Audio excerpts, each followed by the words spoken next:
रूस और यूक्रेन के बीच जंग अब सबसे भयानक दौर से गुजर रही है। पहले रूसी सेना ने यूक्रेन में रिहायशी इलाकों को ठिकाना नहीं बनाया था, लेकिन अब रूसी मिसाइलें किसी को भी बख्शने के मूड में नहीं है।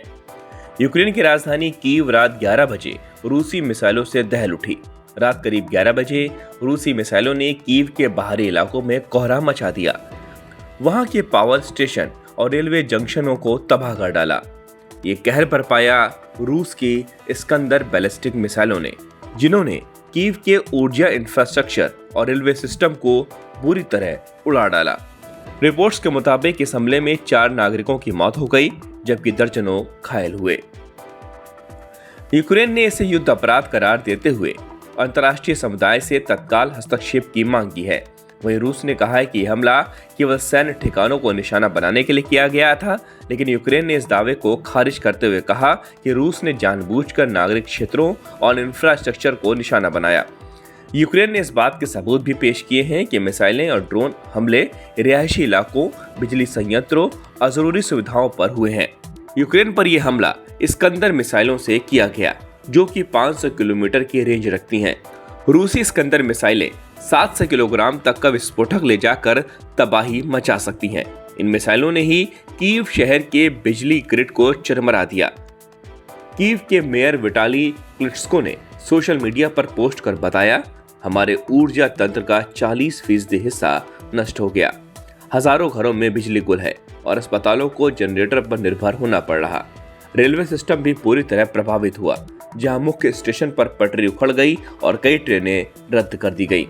रूसी मिसाइलों ने इतना घातक हमला किया कि मरम्मत में कम से कम 1 सप्ताह का समय लगेगा, जिससे सैन्य आपूर्ति और नागरिक यात्रा पर गहरा असर पड़ेगा। इस हमले के बाद संयुक्त राष्ट्र ने दोनों देशों से संयम बरतने की अपील की है।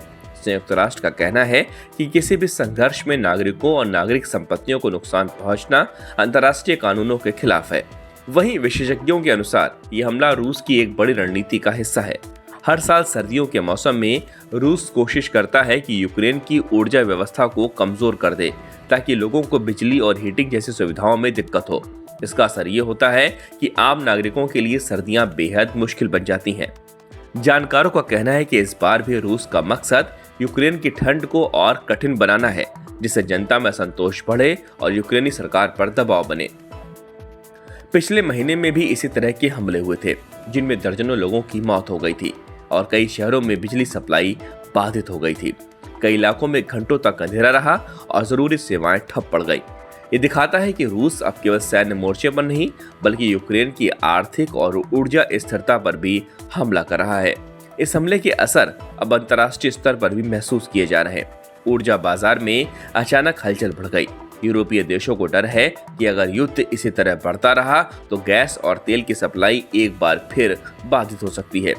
इसी वजह से यूरोपीय संघ ने एक आपात बैठक बुलाई है, जिसमें आगे की रणनीति पर चर्चा की जाएगी।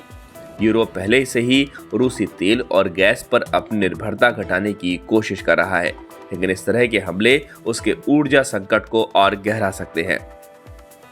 कुल मिलाकर यह हमला सिर्फ एक युद्धक कार्रवाई नहीं, बल्कि राजनीतिक और आर्थिक दबाव का हिस्सा भी है। रूस ये दिखाना चाहता है कि उसके पास अब भी ताकत और नियंत्रण है, जबकि यूक्रेन अंतर्राष्ट्रीय समर्थन के सहारे अपने नागरिकों की सुरक्षा की कोशिश कर रहा।